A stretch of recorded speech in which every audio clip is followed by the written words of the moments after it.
who believe in freedom cannot rest. We who believe in freedom cannot rest until it comes. Hello and welcome to the Mother's Justice Show here on KKNW 1150 AM. This is Chukundi Salisbury Sr., and I'm filling in for our matriarch, the great Reverend Harriet Walden, who is not able to join us today here on the show. But she is in our prayers, and we are fighting for you, Mama, and we'll see you soon. So obviously, since I said Mama, for those that don't know, Reverend Harriet Walden is my mother, and I am just one of her amazing sons. So we're continuing the Mother's Justice Show today, and I am joined by a person that I've been working with and seen work in the community for many years now, and her name is Erin Goodman. Erin, how you doing? Hey, how are you, Chukundi? Oh man, I'm amazing. Before the show, obviously we talked a little bit about walking and health, and so excited for you, and excited for me, man, that we're choosing healthy lifestyles. Before we get into it, just for context, for listeners that may not know your work, can you briefly introduce yourself and describe the role you play? Because you play a civic role. I see you in a lot of policy things and official events, but also I see you at people's homes and in a community role as well. So you can talk a little bit about the role you play around here. Sure. So I am officially in my work role the executive director of the SODO Business Improvement Area. This is a role that I have held for the last 11 years. And in that role, I am often, as you said, in policy and in government. But I'm also a lifelong South Seattle resident. I grew up in Seward Park. I have lived in Rainier Beach for the last 12 years. And so I, have realized that the access and the skills that I use in my work really could be beneficial in my community. And I really try to do that, to benefit where I live as well as where I work. That's excellent. So, obviously I've seen you. Would you say, well, let me just ask you a question. What initially drew you into the type of work that you're doing now and gravitate? I would like to say that you just have empathy, but was there some type of life event that brought you into this work, and what keeps you committed? So, it's kind of interesting because I came into working with, a BIA works with business and property owners and, tries to make the neighborhood better. And when I started in this work almost 20 years ago in the U District, it was more about kind of things like holiday lights and flower baskets. And it really wasn't about public safety, but the world has changed. The neighborhoods have changed, and the needs of the businesses that we serve has changed. So what I do has changed to meet those needs. And so as that has changed, my kind of dipping my toe into public safety has changed over time, and really more so since COVID. And in that, I became, involved with officers that we work with in the South Precinct. For 5 years, I served as the chair of the South Precinct Advisory Council. As you know, I worked with your mother as on the Community Police Commission. I served as a co-chair for a number of years. And so I sort of got into different elements of this that honestly, to me, in some respects, was kind of a surprise, but it was meeting the needs of my job because that was what needed to happen. And in some respects, it surprised me because, it used to be that the work we did was all about activation and bringing people into our neighborhoods, but that isn't what this role is anymore, because economic development and public safety are intrinsically tied together. You can't do one without the other. Right. Yeah, most certainly. Well, that's good to know. I mean, I kind of knew a little bit about that, about you, but I just wanted the listeners to hear that part. Where we really started working together was after the murder of Connor Dasa out in Rainier Beach. And we came together to support that family. As you know, the Mothers Justice Show, we center on the lives and the experiences of mothers and families, and the work that we've been doing. Mothers and their families are often left, the ones that are left to navigate the aftermath of like police encounters, and also just community encounters involving their children or loved ones. What are you hearing most from families in these moments? I know that you've not only worked with Connor, but with Alicia and the Dasa family, but others in the Southeast Seattle and beyond.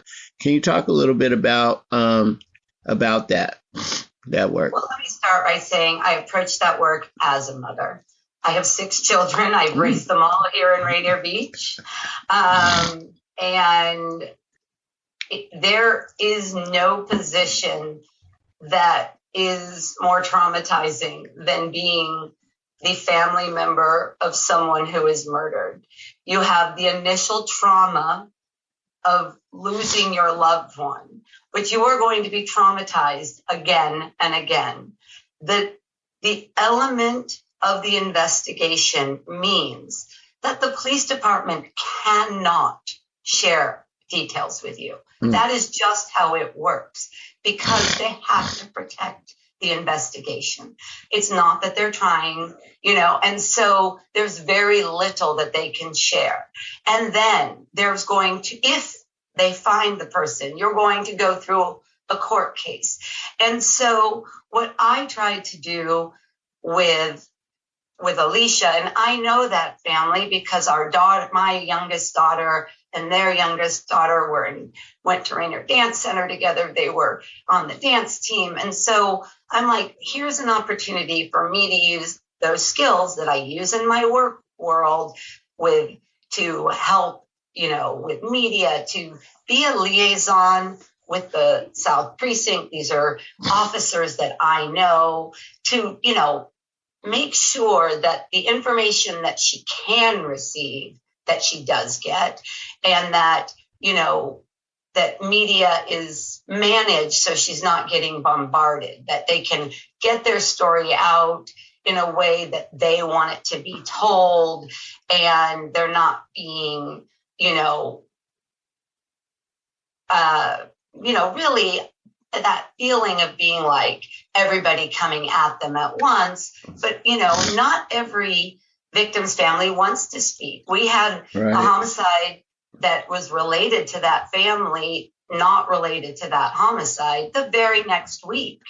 And I offered to work with that family. They didn't want to speak.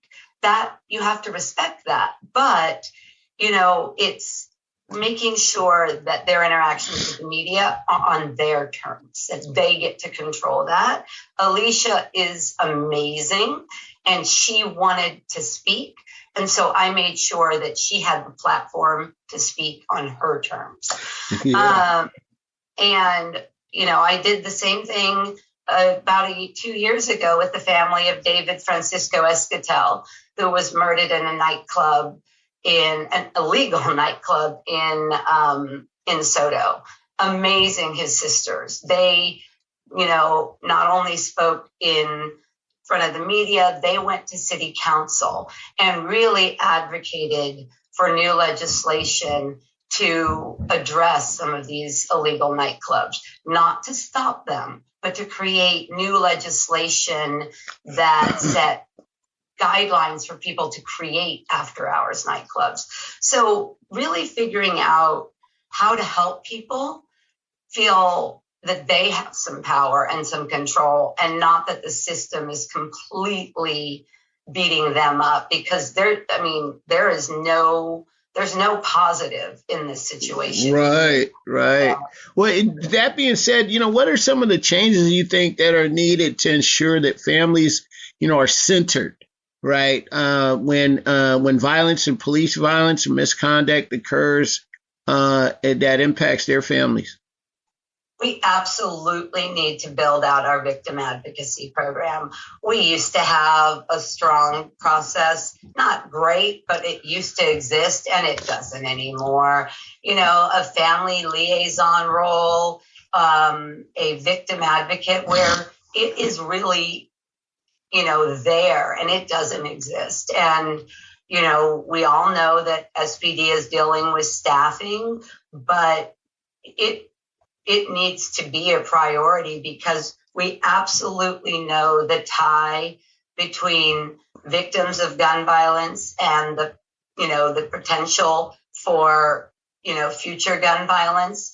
And we want to, the way to work on that is to support not the whole family. And we need to do better as a community to support the families of community gun violence, of police gun violence. We need to do better.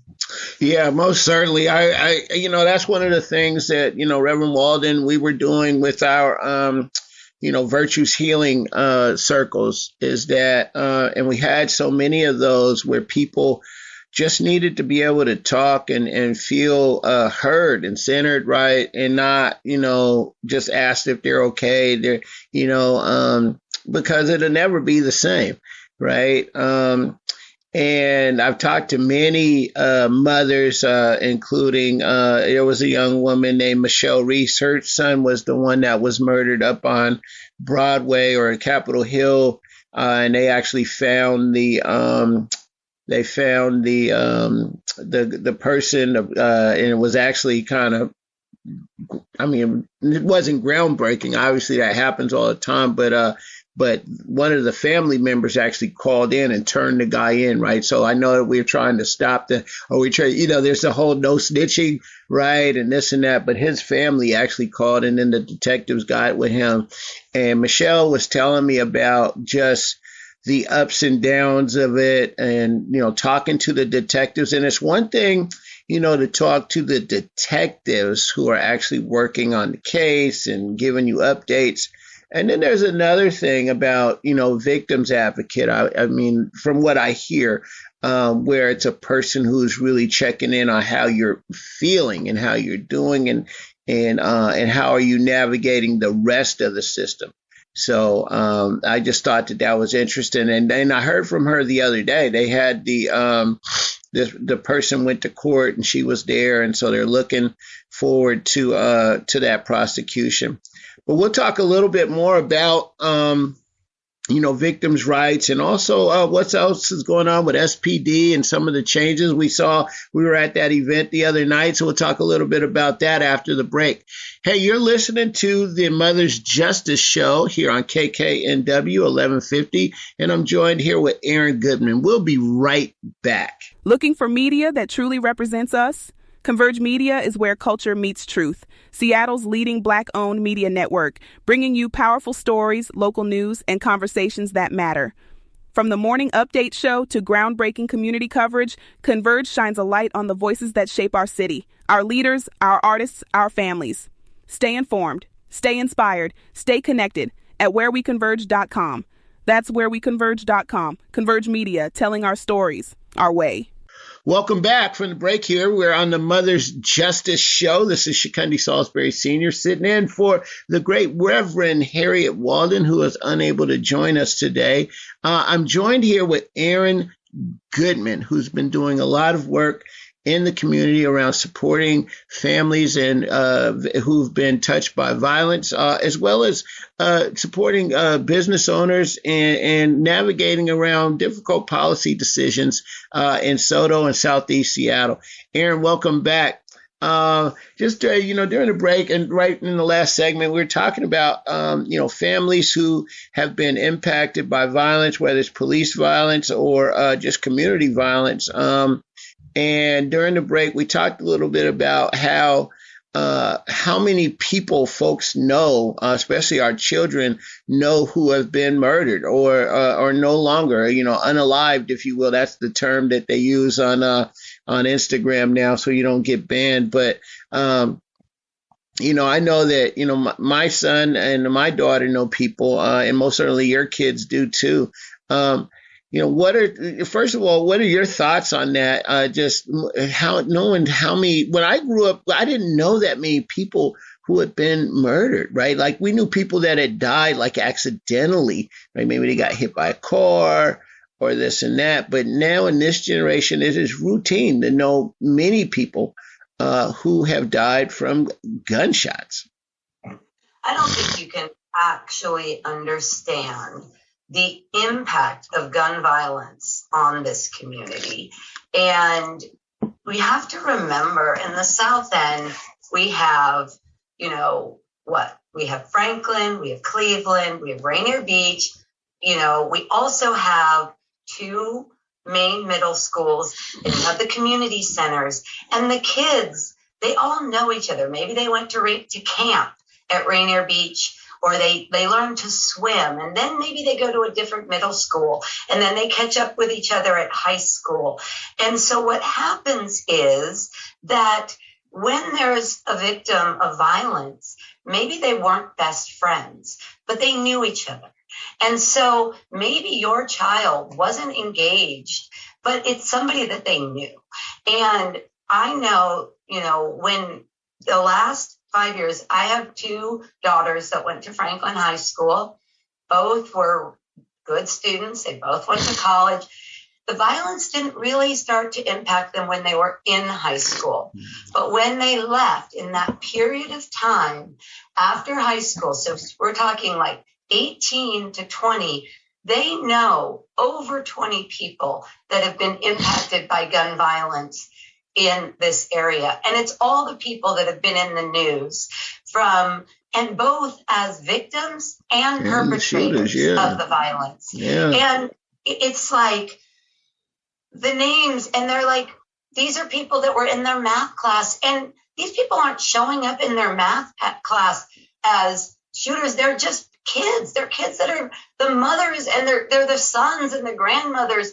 And, yes, they may have something that they're doing afterwards, but they're not showing up like that in math class. Well, what's interesting about that, and 2 things, right, is that one, we oftentimes hear folks talk about, well, it's not my child. And one of the things I try to say that I learned through my work with 100 Black parents is, there is no such thing as other people's children, right? Because whether it was your son that pulled the trigger, or your son that was shot, or your son or daughter that just witnessed it or even heard about it, everybody involved is traumatically harmed, as you mentioned. Like, this person's not in math class anymore, and that's one of the things that we find out. I don't know if you knew this, but I've been working at the Teen Life Center at Seattle Parks, and a lot of when I talk to young people, some of the people who have been doing the so-called shooting, like you mentioned, they're not just this, young Al Capone or something. They're not like this gangster person. They're a person that are in math class. They're playing sports. They're playing foosball and on the Xbox. They're playing, and then they happen to have this gun too. And for whatever reasons, right, there's a lot of different reasons on why people pull the trigger. But it's not like this person, some of these people are not just hardcore criminals, right? So the other piece that I've been learning about, that I'm actually happy to see, is that I saw that the Department of Education and Early Learning here at the city of Seattle has been doing a robust campaign to offer, mental health and counseling to young people. And honestly, to tell the truth, Erin, before I kind of got this role, I knew that young people are being, impacted by violence. And I knew that, there's definitely trauma associated with that. But I didn't understand, I guess, how deep that is, right? And this is not performative. Kids want this counseling. They want mental health services, right? And the fact that we're offering that in the Teen Life Centers now at Seattle Parks was a real interesting piece, because as you mentioned, I think that we as community don't, especially those who are working with as victims advocates and working with families who've been impacted. Oftentimes we don't think about the person that is the third person, right? The person that they're not the victim's family, they're not the perpetrator's family, they're just another person, but they most certainly are impacted. I live in Rainier Beach. I live just about 2 blocks from the Safeway, and I have called shots fired in probably more than a lot of people. And it's gotten to the point where it doesn't raise my heart rate. I just am like calling shots fired.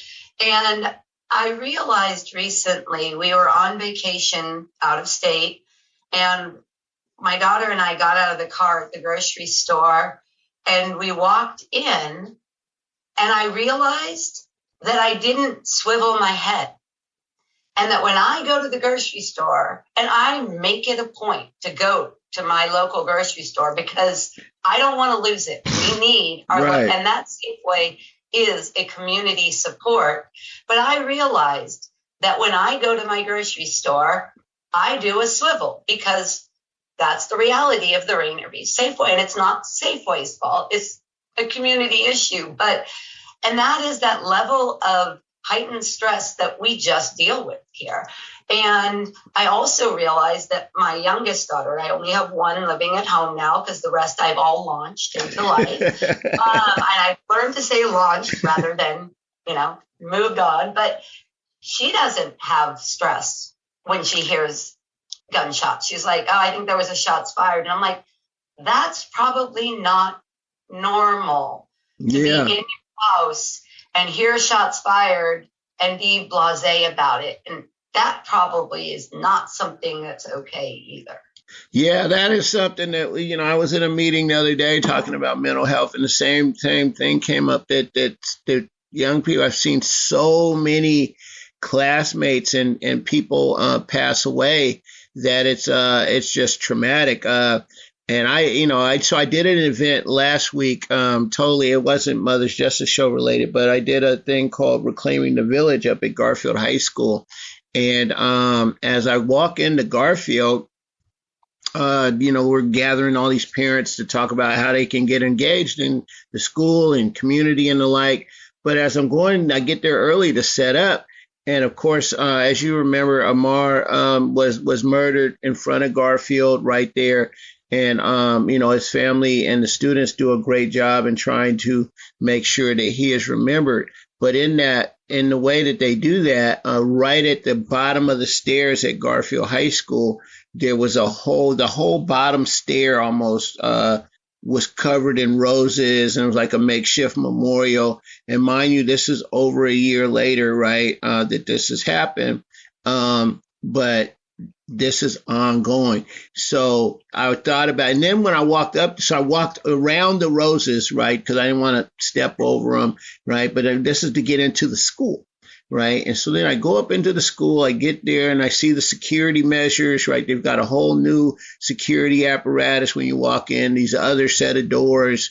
And then in the hallway, I don't know if it was like a Day of the Dead type of thing from like El Centro, but there was a whole kind of altar built in the hallway, and it had the pictures of of at least 3 students, Amar and forgive me for not knowing the other 2 young people's names, that had been murdered or passed away. And so the kids, what I thought about in my mind, right, and that's where I continue to make this connection between this mental health piece, because you have people that you have folks, kids what about 9th graders who just got to Garfield, right? And they didn't even know Amar, they didn't know his family or anything. You're coming from Washington, or maybe you just moved here in your family, and this is what you deal with every day. Imagine stepping over those flowers or around those flowers, walking into the front desk of the school, seeing the altar to all the kids who have been murdered or in some capacity, and to have to see that every day must be so traumatic. It was traumatic to me just walking in. And so to your point, I know I'm rambling to get to it, but to your point of your daughter, the fact that she's not shook by gunshots. And so now you have ninth graders walking into Garfield, and this is just every day that you walk around this altar, you walk around you see the altar up there. How does that impact them, in their level of empathy now, right? How much of that do they carry with them? It's just crazy to think about. And you want to honor. And so it's like that balance of honoring, but also realizing, that's got to place a really heavy burden on people's sense of safety too. So that's a tough one. It really is. And imagine, I could just imagine parents that are dropping their kid off and, their student. It's like, wow, imagine just seeing that all the time. So, definitely, we have to do more to, again, these third and fourth, level people that are, not necessarily involved, but we have to address their state of mind, right? And again, I didn't really I understood it because obviously I had a high schooler and this and that, but kids kept saying, we want mental health. And I was like, okay, great. But they were so heavy on mental health. But now that I've been up to the school and I've seen what they have to deal with on a daily basis, you might want to talk to somebody about that. Well, listen, we're going to be right back, Erin. We're after the break here, we'll talk about some other things that are going on around police accountability in the community. This is Chukundi Salisbury, and we're listening to the Mother's Justice Show here on 1150 KKNW. We'll be right back. Hey, y'all. It's time we take care of what's ours. The Black Legacy Homeowners Hub is now open at the McKinney Center, a safe space to learn, connect, and protect our family homes. Whether you're fixing up your house, passing it down, or just trying to hold on, we've got real people, real help, and real answers waiting for you. So come on by. Drop in between 10 a.m. and 2 p.m. at the McKinney Center on 21st and Jackson. Let's keep our legacy strong, together. Welcome back to the Mother's Justice Show here on KKNW 1150. My name is Chukundi Salisbury Sr., and I'm filling in for my mother, the Reverend Harriet Walden, who's not able to join us today on the show. But I am joined by Erin Goodman, and we're talking all things accountability, victims' rights, justice in the community, Southeast Seattle, business, policy, politics, and more. Erin, welcome back. So in the past segment, we talked about, some of the things, with in the intersection between victims' rights and police accountability. And I saw you the other night at the listening session down at Rainier Beach and with Chief Sean Barnes. He's actually been on the show here before as well. I just would be interested, before I say my thoughts on it, I'd be interested what you thought of that event. So I'm always going to show up when it's a couple blocks from my house. And these events are always kind of interesting for me because, I show up as a neighbor and I know all of the folks that are my neighbors, but I also, because of my work, I get kind of treated almost like I'm a city person, even though I don't work for the city. And I respect that. And you noticed I was standing on the side rather as an observer. And I will give you my first impressions. One, right. There were several of these over the last couple of years. The ratio of community members to city employees was the best I've seen in a number of years. There were significantly more community to city employees, so that's a positive. Two, there was a much greater diversity of community members than I have seen, because you and I both know there are a lot of you and me's that go to these meetings. I can go to these meetings and see a lot of the same people. And there were a lot of different people and people coming from different parts of the South End, not just one area. That was positive. And the last one is the most important one. The percentage of the audience being talked to versus having the opportunity to talk to the folks was much better than in the past. They need an opportunity for the people that have come. They want to hear the chief talk. They want to hear, but they also want the opportunity to say what they've come to talk about. And, there's always room. Everybody's going to want more opportunity to get their issue. But this is something that I have been saying, like, that you need to do less speechifying and more opportunity for the community members to say what's on their mind. And I saw a much better. Is it perfect yet? No, but it was moving in the right direction. And I really liked hearing the talk back.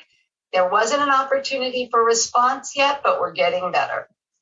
Right.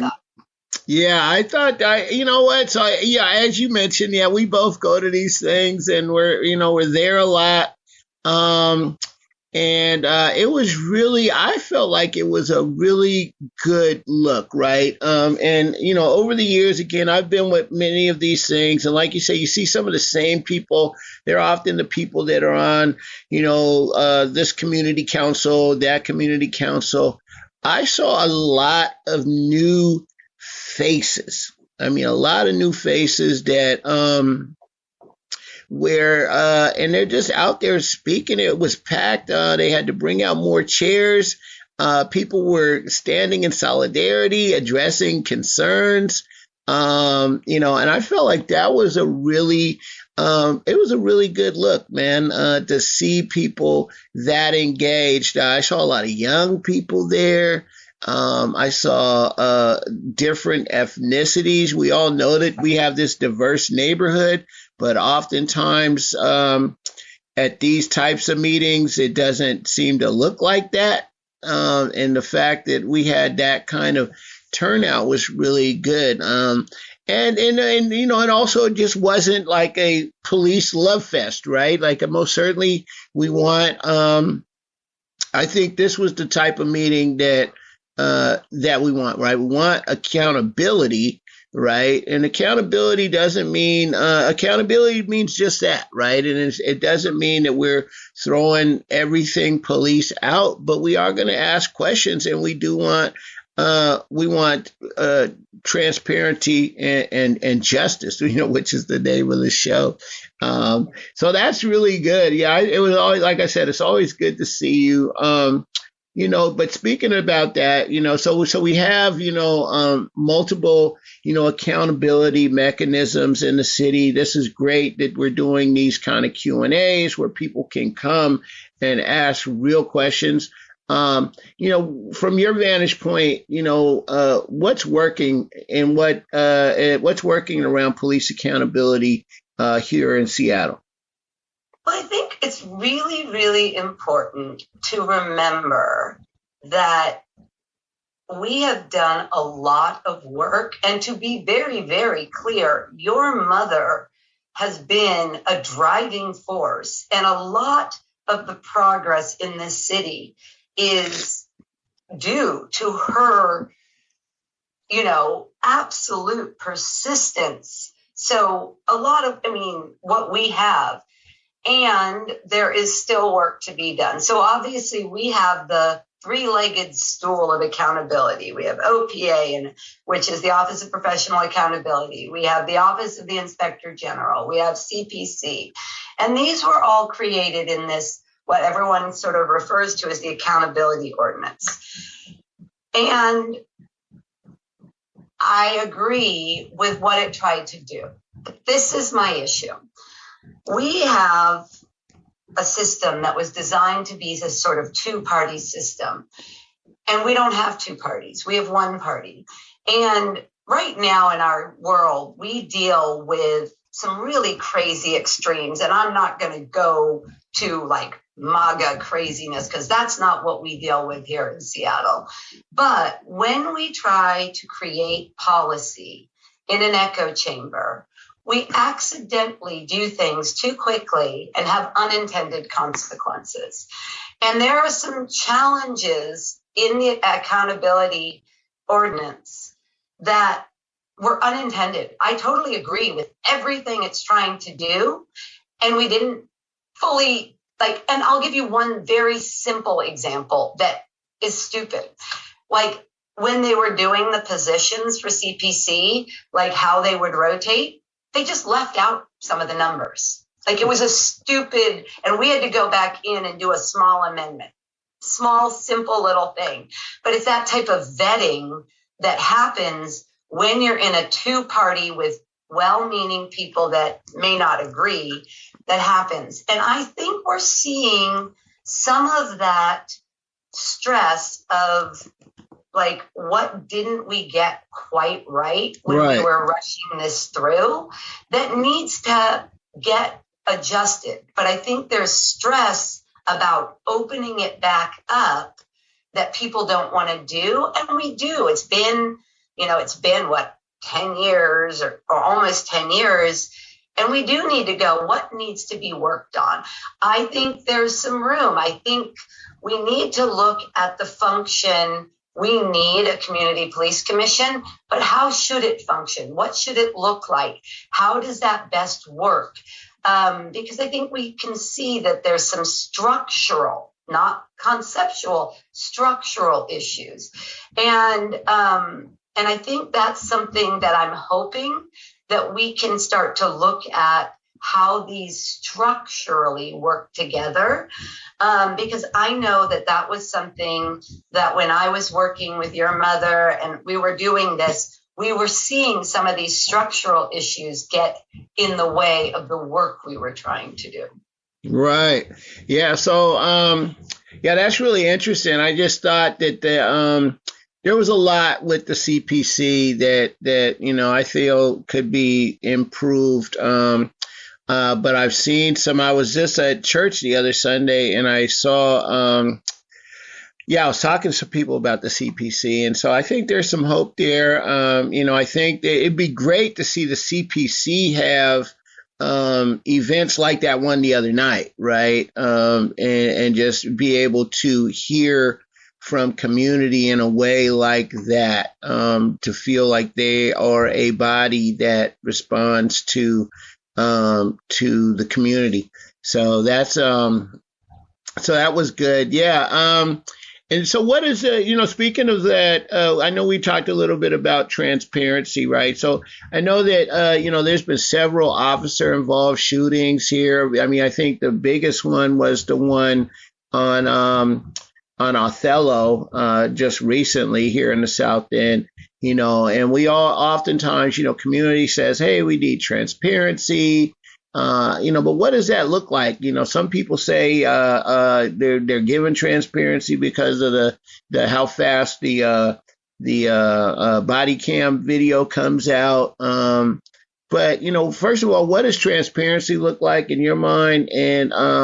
And how important is the timeliness of these investigations? What damage is done when cases drag on for months or years?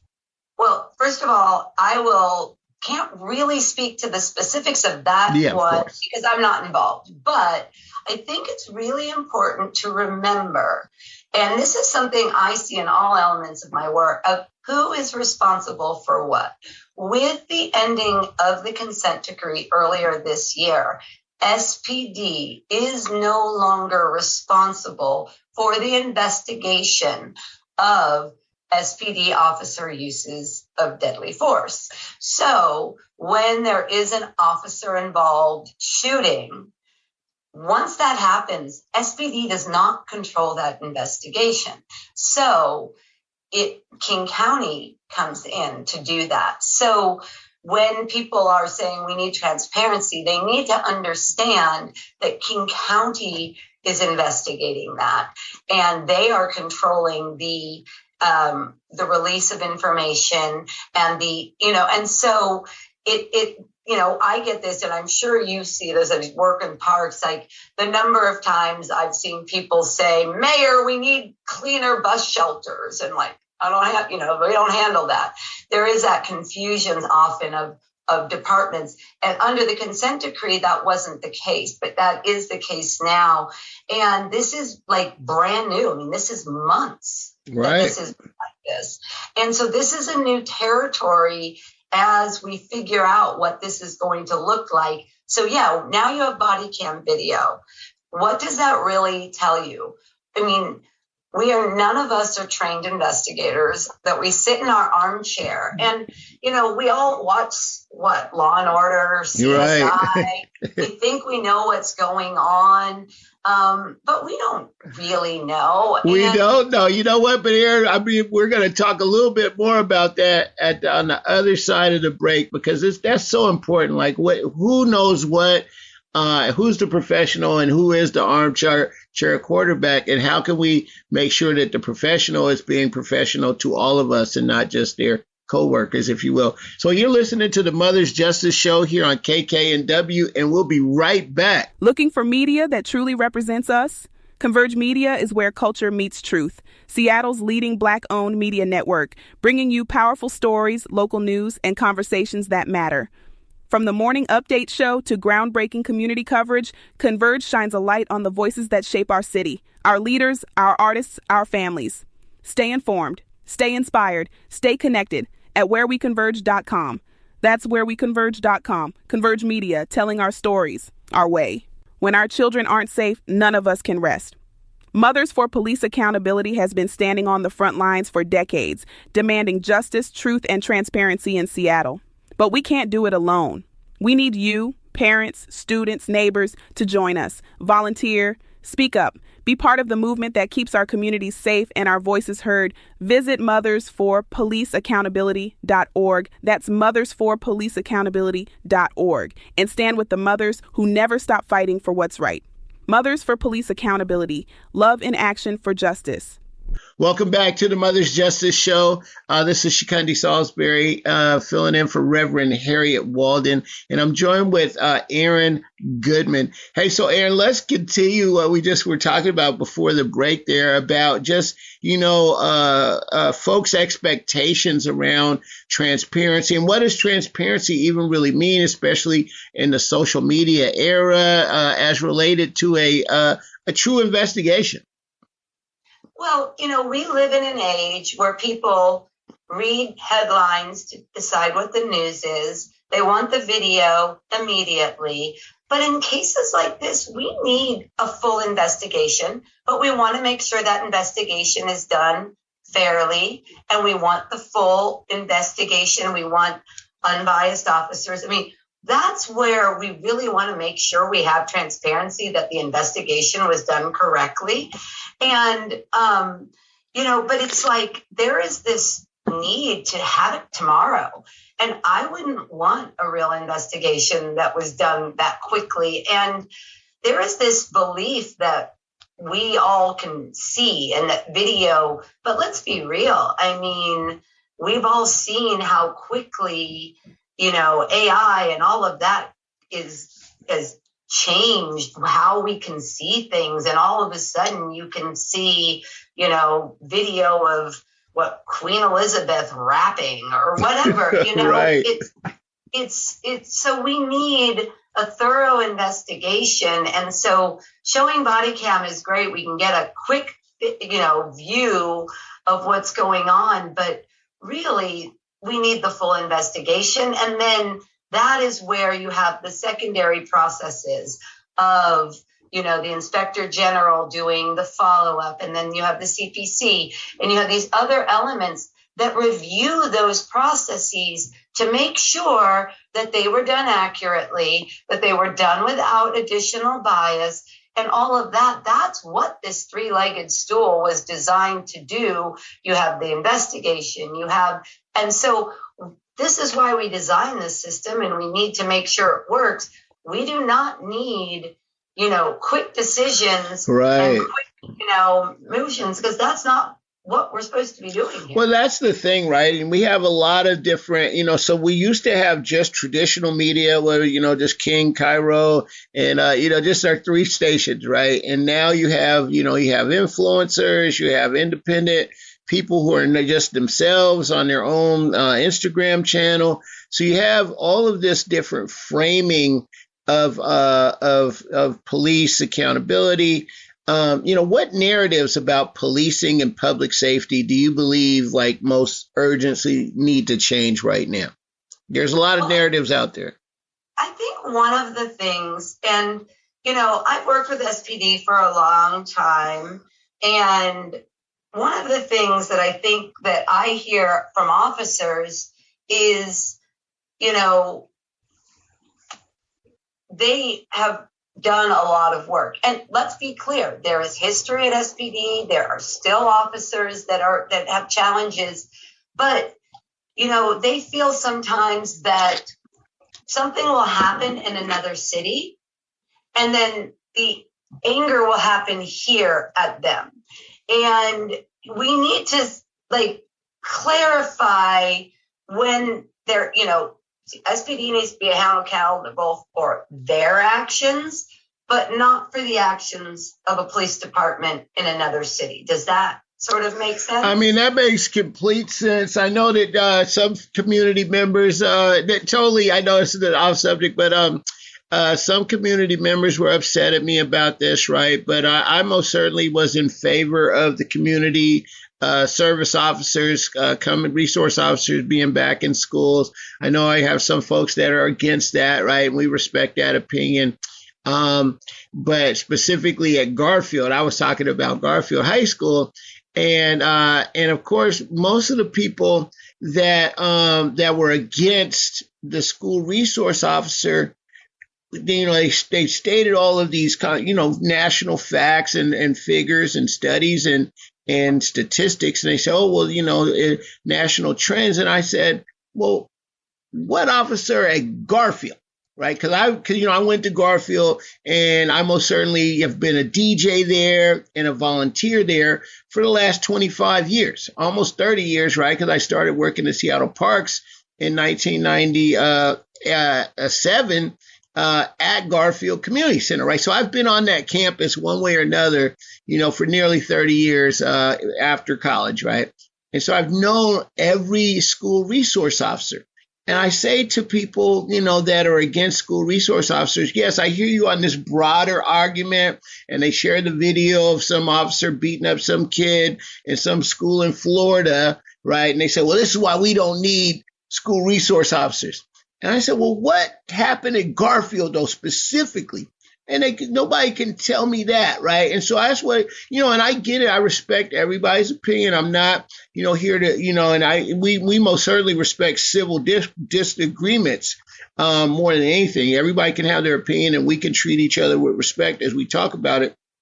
However, in those conversations, I'm naming off, all of the officers, whether it was Stuckey, whether it was, and I'm naming off. Take it even further. So when your mother and I were doing a youth focus group for one of the police chief searches, and I went in there, and I'll be honest, I went in there expecting these youth to tell us, we hate the police. We don't want police. We were trying to understand as the CPC what the youth were thinking. And what did they say? We want the police to know us. We want them to know us by name. And when we asked them to name an officer that they felt that they could relate to a kid, it was the Garfield resource officer that they felt that they would trust to go to if they had an issue. And further, that would hold them accountable when they were messing up, because kids know when they're messing up, but they felt he would hold them accountable as an individual, as a person, and not just as a nameless person, but they felt would hold them accountable fairly. So from the kids themselves. And we heard this at the listening session with Chief Barnes the other night. We saw young people standing up and asking for resource officers in schools. And I don't know, I wasn't there, but these are not officers in uniform. These are officers in polo shirts. And the Garfield. Well, to be clear, they often wore their uniform at school because that was their role, right, to kind of be on campus. But I know, Officer Roswell, we used to be at the games. He would be at the game in a Garfield hat, in street clothes. Like he would come to the football games in his street clothes. But the kids knew that was their officer and was with him. So, that's a whole conversation, right? And I think eventually we'll revisit it. The last thing I would say on that, and I wanted to ask you something else, is currently I'm working again at this Teen Life Center, and the young people at the Teen Life Center, I guess they have a choice to either have a security or a police officer, right? In terms of having a security, focus there at the Teen Life Center. And what they have said is that if they can't have the officer that knows them, they'd rather not have anything that night, right? They want the officer that they've been having that knows their names and all of those things. And faced with that, because they could also have kind of armed security that we just call the security company and they send some person over. They don't want some no-name security person that they don't have a relationship with. So, known as people. I mean, that's the thing. And that's what comes through community policing. That is what we need to get back to, where the officer, you talked about Kevin, you talk about Mark Mullins, these officers that aren't going out there and seeing just, let's be blunt, a black kid running down the street on my family. And I might be white, but the kids that I raised, and I had to have a conversation with my son about jogging at night with his hoodie on, and I'm like, you just can't do that. Right. But then if he's, if he knows the officer, then it's a different story. That's what people want. That's what came out of that listening session. And that's what these kids want. They just want to know the officers. So would that be, if you could recommend one concrete change that would most improve police accountability and transparency in the next year, what would it be? It would be a move back towards community policing. We need to, and not a community police team where 3 officers are assigned. We need to start putting our money back where it is. Like if you have officers assigned to Sam's sector, then a certain portion of their time should be focused on community policing, and you reward what you want. So they need to be incentivized to get out of their cars and walk around and talk to people, because that's what they'll do if that's what they're incentivized. So they get to know the people in the neighborhood. So it's not just one officer. They do it in SODO because we incentivize it. So they get to know the folks in the neighborhood. And that is what people want. They want to know the officers. That I had an officer that I was standing next to, and I'm not going to mention his name, during that listening session. And he said, do you know why I want to work in this neighborhood now? He's like, because when my family immigrated here, this is where we were. We came to this neighborhood, and this is where we lived. This is the neighborhood where this is the community center. He's like, I don't live in Seattle anymore because I can't afford it, and this is my family. But when I had a choice of where I wanted to patrol, this is the neighborhood. This is the type of officer we want. Exactly. So man, I love that, and I'm really hopeful. One of the things I had talked about with Chief Barnes was trying to make sure that we do more of trying to get people from Seattle, right? In my opinion, that's one of the things that we, success to me looks like, 5 years from now, if we can point to, we have a significant amount of officers who are from Seattle, know the neighborhood, know people, and that people can name them, right? And I think that's really one of my hopes. I hop in these groups on Facebook, like the Columbia City group or the Beacon Hill group, and people say this about the police. And I most certainly know that we have a lot of issues around police, but I ask them, well, what officer do you know, right? And so many people in Seattle can't tell you an officer's name. Not one, right? And so that's something that I hope that we can get right. You know what? Listen, Erin, I really appreciate you coming on the show today. It's always a pleasure checking in with you. We'll have to check in some more. Lots of great things coming up this year. But yeah, thanks for coming on. Certainly happy to talk, and it's always a pleasure to chat with you. All right. So, yes, this has been the Mother's Justice Show here on KKNW, 1150 a.m. Make sure you follow us on Facebook at Mothers for Police Accountability and on Instagram at MFPA SEA. That's Mothers for Police Accountability, Seattle. Hey, and we'll see you next time on the Mother's Justice Show. Cannot rest. We who believe in freedom cannot rest until